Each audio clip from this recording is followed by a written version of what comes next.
Perkenalkan, aku H, usia 27 tahun. 2 tahun yang lalu aku terkena gejala mental yang aneh dan sulit dijelaskan. Bingung, terkejut, takut, cemas, khawatir. Itulah yang aku rasakan saat itu. Padahal, aku adalah seorang ekstrovert yang suka bergaul dan memiliki banyak teman. Aku selalu merasa bahwa aku harus selalu terlihat baik-baik saja, terlihat positif dan menyenangkan, tanpa menyadari adanya masalah mental yang menumpuk dalam diriku. Aku terus membohongi diri, sampai di satu titik aku mengalami perubahan signifikan, yaitu menolak bertemu dengan orang lain, mengurung diri, dan merasa terancam berada di keramaian. Aku sering merasakan serangan panik. Jadwal tidurku kacau.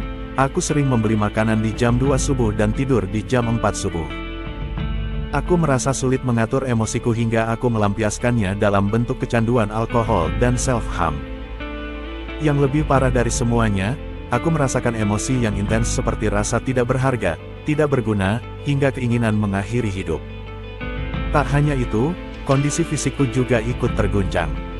Aku mengalami sakit GERD dan vertigo yang membuatku harus dirawat beberapa kali di rumah sakit.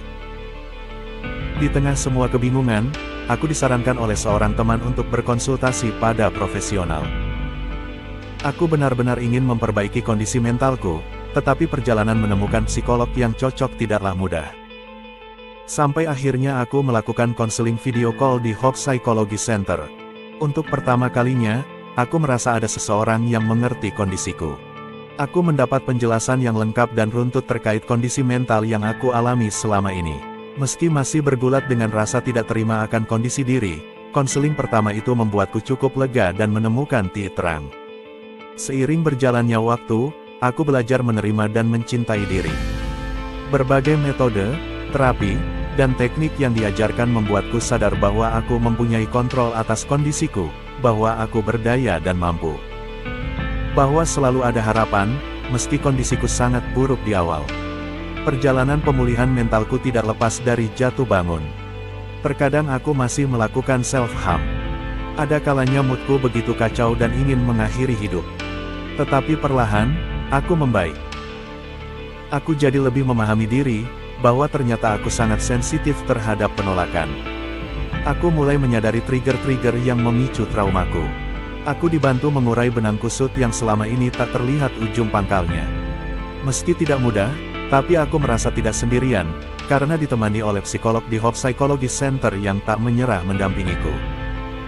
Setelah melalui kurang lebih 12 sesi konseling, kondisiku sudah jauh lebih stabil dan baik. Aku sangat bersyukur pernah berada dan ditangani oleh psikolog yang tepat. Saat ini aku bekerja sebagai karyawan swasta sekaligus konten kreator, dan aku menjalani hidup yang bermakna dan penuh harapan. Kalau aku pernah di titik terendah dan bangkit, aku percaya kamu pun bisa demikian. Jangan pernah menyerah, kamu tidak sendirian. Jangan pernah beri, kalau cerita hidupmu masih,